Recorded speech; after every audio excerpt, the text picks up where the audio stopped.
嗨，大家好，我是躺平叔，今天是2026年6月18号。這一期咱們繼續分享一個觀點，這個觀點說的比較有意思啊，叫主流媒體反覆倡導的那些詞，說可能不是答案，恰恰是指出了這個社會最隱秘的症狀說明書。我給大家翻譯一下，也在過去網上經常有一種說法，也就是主流媒體提倡什麼，那咱們就不去幹。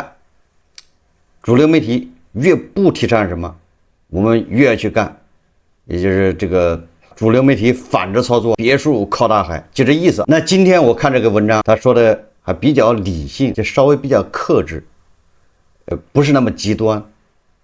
也就是我們實際上你只要用心，你依然可以從主流媒体长篇累赘的这個報道中發現真相，或者發現問題出哪兒了，叫症狀。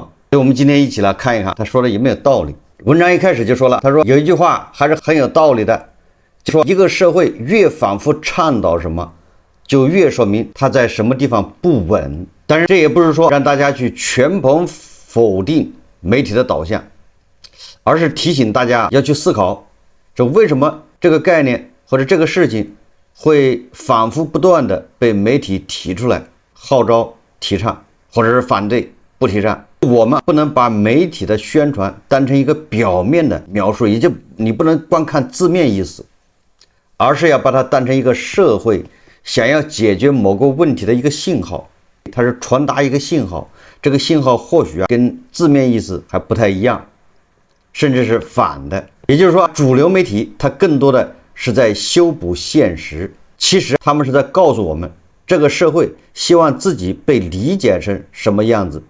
所以我們要去思考的是，他為什麼會在這個時候反反复复用這種方式來強調這句話。你比如說這幾年有一些在主流媒體上面出現的頻率特別高，比如說青年奮鬥、提振消費、生育友好、文化自信等等。但為什麼這個時候這些詞成了一個高頻詞，媒體都要去報道的？什麼新質生產力、高質量就業、共同富裕、國家安全觀、長期主義，號召青年人到基層去，把個人理想融入國家發展。不能否認這些詞語單獨看每一個都非常正確，而且也很難去反駁。比如說你能說不奮鬥嗎？奮鬥總沒錯。比如說要自信，自信總沒錯，文化自信也沒錯，提振消費你更不能說錯了。就這些東西你都是沒有辦法反駁，但是它遠遠比它字面要複雜得多。這些詞聽起來都特別正能量，但是你越往深裡想，就越覺得好像有一些更深層次的東西被忽略了。因為這些話太正確了，所以它就佔據了道德高地，誰也沒有辦法去反對，說我不要奮鬥，或者我不要消費復甦。但是大家真正感覺到不舒服的是，這些詞背後其實還隱藏着一些要求。比如說你要奮鬥，但是後面半句他就沒說了，也就是他只說了前半句。你要奮鬥，往往後面他還跟着，但是不要太計較回報，只問耕耘不問收穫，就這意思。你要去消費，但是你不要擔心未來。你要結婚生子，但是你不要老去算計成本，養孩子錢。你凡事你只看到好的一面，我們也只提倡了好的一面，只是後面这些成本或者隐性開支我們先忽略，或者媒體他也不主動提。你要自信，但是不要質疑我們的敘事方式。你要相信未來，相信長遠，但是你不要總是追問我現在該怎麼辦，我的房貸誰來還，對吧？我下一頓飯在哪裡？現在的壓力誰來扛？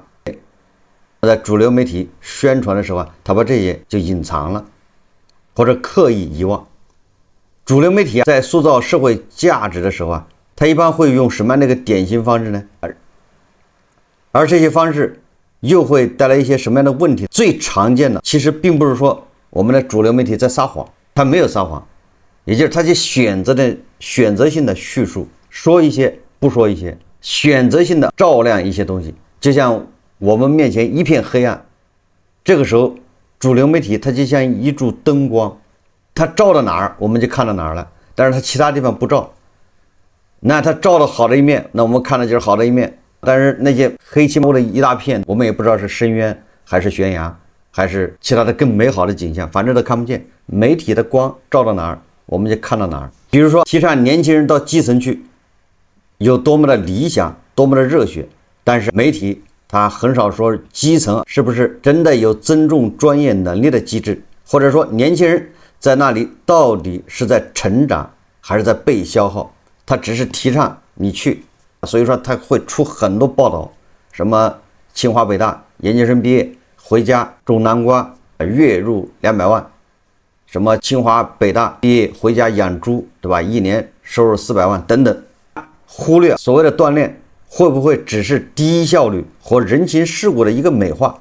也就是說，那些真正困擾着個體的細節全被那些光鮮的大詞宏大敘事給蓋住了，結果就是個人的困境都被解釋成了個人的心態問題。比如說你找不到工作，就是你不夠吃苦；你不结婚，那就是你太自我太自私；你不敢花錢，就是你沒有信心；你不願意去基層，就是你沒有家國情懷；你焦慮未來，那就是你沒有長期主義。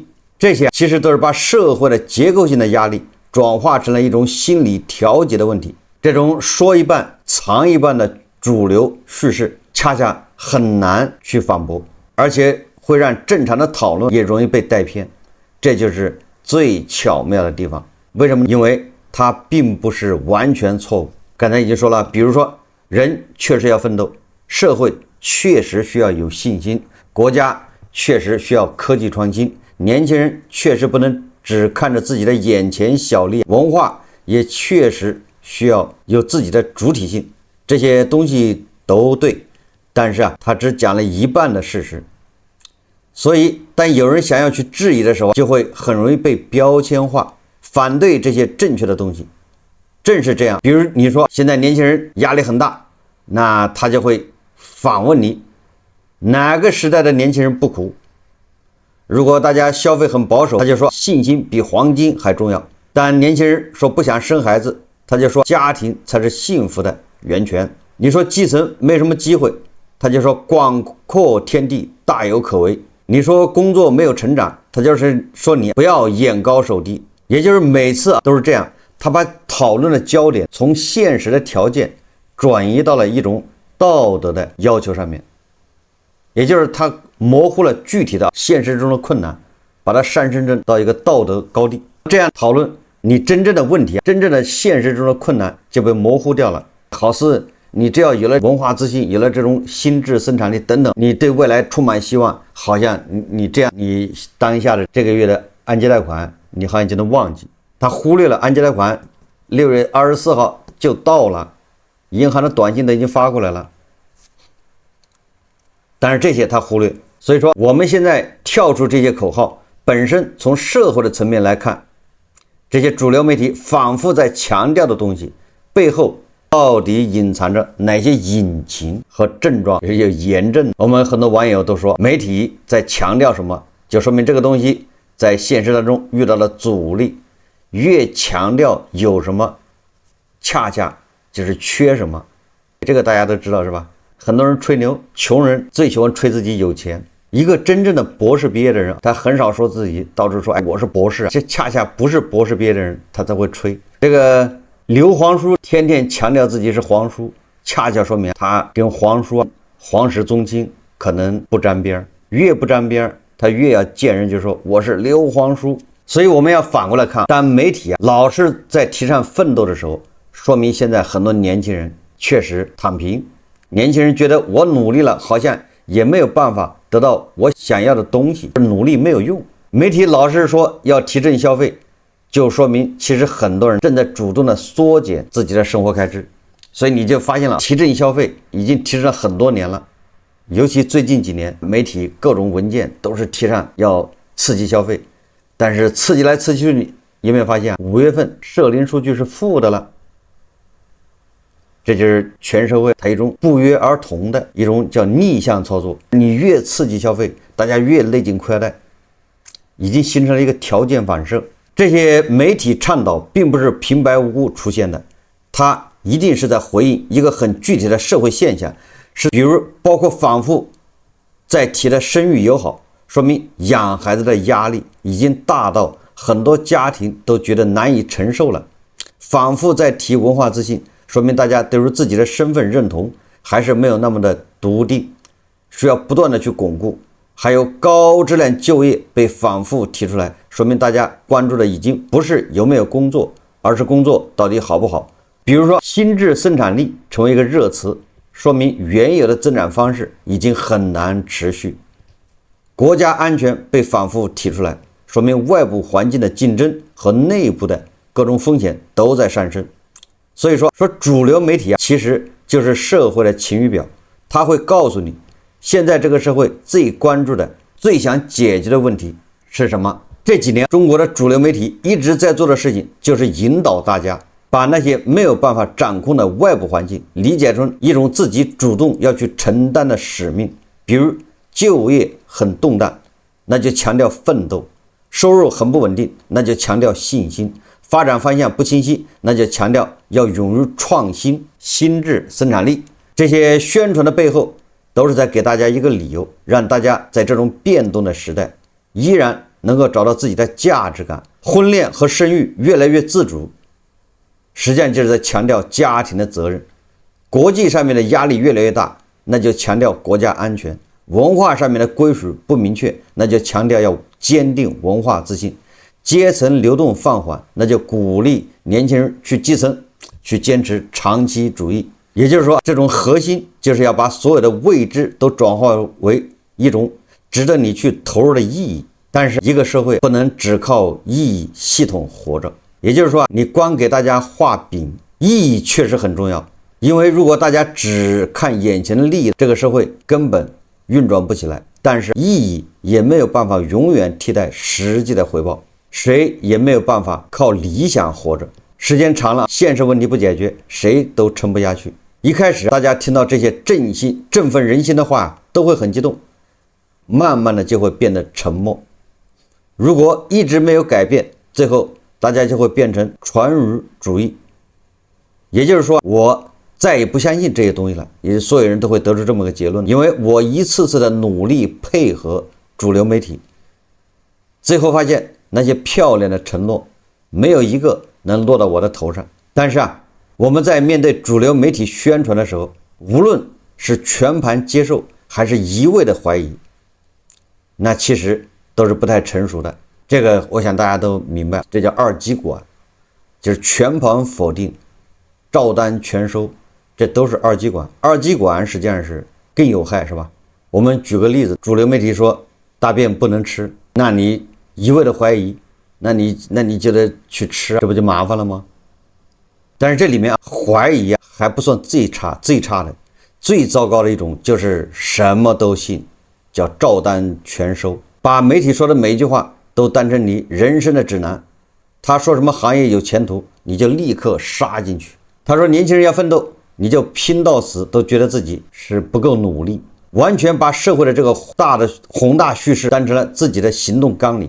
實際上這是一種錯位。什麼叫錯位？因為媒體宏大敘事關心的是整個社會怎樣運轉，而我們個人關心的是自己的房貸和溫飽還有就業，而這兩個根本就不是一回事。當然了，另一個極端也是不提倡你什麼都不信，媒體說的一切都是錯的，那這也容易陷入這個誤區。你老是覺得媒體在唱高調，覺得他在說空話，覺得他跟你沒有關係，那你也會錯過很多政策方向給你帶來的一些機會。比如說媒体反复在提及科技創新，那肯定是資源資金都會往科技方面傾斜，也就是政策資金資源人才都會向科技這塊傾斜。反复在提安全，那肯定是合規風控會越來越重要。媒体老是在說高質量發展和共同富裕，那粗放式的增長和嚴重的不公未来一定會被調整，會受限制。所以你完全不把它当回事，那你也会吃亏。最後我們到底應該用什麼樣的方式去解讀主流媒體的釋放的這些信息，才能讓這些真正的對我們個人選擇有幫助？也就是怎麼樣看待主流媒體每天的這個報道、這個宣傳，怎麼樣從中找到對自己有益的？你透過字面表面的意思，要看到背後的真實隱憂。那最理想的就是我們把媒体当成一個信號，媒体並不是說給我們一個標準答案，而是告訴我們社會的資源壓力風險，包括它的一些話語的重點正在往哪個方向轉。說來說去，我們不能只聽表面意思。比如媒体說要青年奮鬥，那我們要想的是，我現在做的這份工作真的能讓我成長嗎？還是說我只是在不斷的消耗自己？媒体說要提振消費，那你要去想的就是我自己的財務狀況到底健康不健康？我現在花的錢是真的需要，還是說被廣告、被媒體帶節奏去花的？包括媒體說的生育友好，那我們要想的就是我自己的家庭和身心準備以及財務到底有沒有準備到位啊？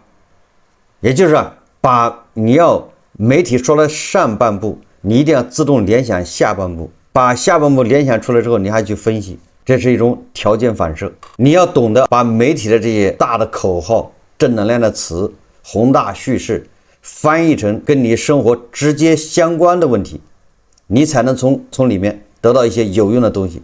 所以說我們總是提倡獨立思考，真正的獨立思考從來不是說媒体提倡什麼我們就反對什麼，這個也不叫獨立思考，而是要知道怎麼去解讀解碼這個媒體。這就好比我们天天聊《三國演義》，怎麼解碼這個《三國演義》，它實際上代表着一種民間智慧，實際上它反映的是這個《三國演義》成書或者流行《三國演義》小說那個時代的背景。它反映的這恰恰不是東漢末年的事情，它恰恰反映的是明朝或者元朝當時的社會背景。我們看《三國演義》，你不要理解成是東漢末年什麼樣什麼樣，實際上應該理解成元朝或者是明朝當時的社會一個圖景。我們做節目的時候經常提倡這樣，如果我們什麼事情都反着來，其實那也是一種線性關係。那線性關係，那就你很容易上當，你很容易被人下大棋，給你輸出一個條件，你那邊出了一個確定的答案，這些都是有問題的。只有什麼呢？只有說我輸出一個條件，那邊出來的是不確定，戰略模糊，那答案可能是 A， 也可能是 B， 也可能是 C。那這種時候你就很難操控人家。那也就是反過來說，我們要不想被人操控，那你不能就是非黑即白，你也不能說一味的反对這個媒體說什麼你就反對，那媒体說個反的，那你不就對吧？得到了媒體想要得到的正的嗎？因為你是反的，所以我們提倡叫獨立思考。獨立思考不代表說一味的反对都是錯。這就是我們比如聊特朗普的時候，你不能一味的反對特朗普，穿黑，那就是特朗普一切都是錯的，那你肯定會对吧被這個事實教育啊。但是穿粉，特朗普做的一切都是對的，特朗普一切都是對的，或者特朗普一切都是錯的，這都是非常極端，還得就事論事。也就是說，人家說 A， 你就說非 A。雖然你看起來好像很有主見的，有自己的看法，有獨立思考，但是你這種還是一種叫線性關係，也就是你的思路是被別人牽着走的，而且是有某種特定的關係啊，你還沒有跳出來。真正的跳出來應該是什麼樣的一個思考方式？你要去追問他為什麼在這個時候提出 A， 他提出是為誰解決問題，他提出 A回避了哪些矛盾？如果我按照 A 去做，我有什麼機會？我要付出什麼代價？你要一層一層的去剝開它。那這個就像我們做節目的時候經常說的，有很多網友知道，我們在網上我們看到一個新聞，我們看到一個熱點事件，我們一樣的也這麼去問，就是如果你看了之後你很生氣，義憤填膺，那你第一反應就是誰想讓我生氣？我生氣了對誰有好處？誰想利用我生氣？你要這麼去思考，你就發現你很快會發現很多問題。這叫獨立思考，你馬上就會發現跟你網上第一時間第一印象先入為主的接受那些東西已經不一樣了。我們網上絕大部分人第一反應一看這個就生氣，一生氣馬上這個就一上頭就開始網暴，一網暴最後翻車，原來自己被人利用了。實際上很多媒體也是這樣，你多問幾個為什麼，你再多換位思考一下，你就會發現不一樣的答案。我們要一層一層的去剝開它，而不是說我單純的情緒非常的贊同或者反對，這才是一個成年人應該有的思考方式。當然了，這個文章他也說，媒體的这種敘事，那也有它的一些苦衷或者是它的必要性。主流媒体這些年一直在倡導的這些宏大敘事，它的底層邏輯和社會功能那還是有的。不管說的是奮鬥、消費、生育、文化自信、科技創新，還是國家安全、共同富裕，根本的一個目的是在不確定的年代讓大家繼續相信這個整體的敘事。所以這些東西看似分散，其實它都是為了讓社會繼續保持一種凝聚力，對它希望年輕人依然要相信努力還是有未來的，家庭依然願意去承擔生育責任，而居民依然敢於去消費，企業依然有動力去創新，大家都依然覺得我們是在一個共同的前進的船上。為什麼這麼說？一個徹底失去了共同敘事的社會很快會分崩離析。但是共同敘事這個東西到底在什麼情況下會給社會帶來凝聚力，又會在什麼情況下變成一種空洞的口號，也就是這個界限條件。現在共同敘事已經成了一個諷刺。那為什麼？實際上很簡單，如果我們普通人按照這個敘事去做，我們的生活真的能夠逐步改善，那你这個敘事就能把大家凝聚在一起。我按照這個做，越做大家越好，大家越來越信心，越来越有前途，那當然你這個敘事就會得到加強。但是現實情況是，大家越努力越覺得失望，越努力越覺得沒有希望，那這個口號它就會變成一個諷刺，甚至是一個噪音，甚至是一個反向指標。你越提倡什麼，別人就越反對什麼。所以最後文章說，回頭看看這幾年主流媒體反覆在倡導的這些東西，它背後到底暴露了哪些社會的症狀？每一個口號其實都是指向一個社會的難題。他強調奮鬥，說明很多年輕人對於自己能不能夠上升已經沒有那麼確定了。他說要刺激消費，說明很多家庭對於未來還是很擔心，不敢花錢。他說鼓勵生育，說明養孩子的壓力已經讓很多人望而卻步。所以說媒體的這些高頻詞其實都是社會問題的晴雨表。他說要增強文化自信，說明很多人對於自己的身份歸屬沒有那麼踏實。他說要推動科技創新，說明舊有的增長方式已經後勁不足。他說要強調安全，說明現在不管是外部還是內部的風險都讓大家神經緊繃。他說要推進共同富裕，說明現在分配不公和機會不均已經沒有辦法再忽視了。最後文章說，那我們在怎樣平衡這種宏大社會敘事和我們自己的實際生活的選擇？也就是說，我們要明白這些媒體倡導它本身並不是個答案，你要把這個倡導當做一個風向標，當做一個症狀的體現。所以最後文章再強調，不要被这些情緒所管轄，也不要去全盤否定，要探究背後的社會壓力和政策風向。我們還是要回到自己的生活中去計算自己的成本和機會，在這個大的潮流當中找到最適合自己的那個位置。這10年來看，我們媒體很多提倡倡導確實給年輕人有個感覺，那就是反向指標，是一個諷刺。比如說網友慢慢的形成了一個約定成俗，是吧？或者你也可以說是叫梗，玩梗。越提倡不要买房，大家越要去買房。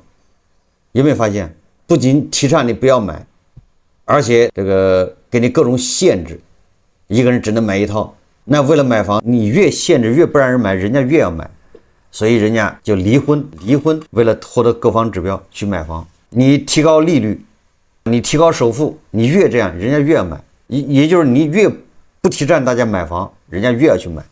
現在越提倡買房，人家越不買。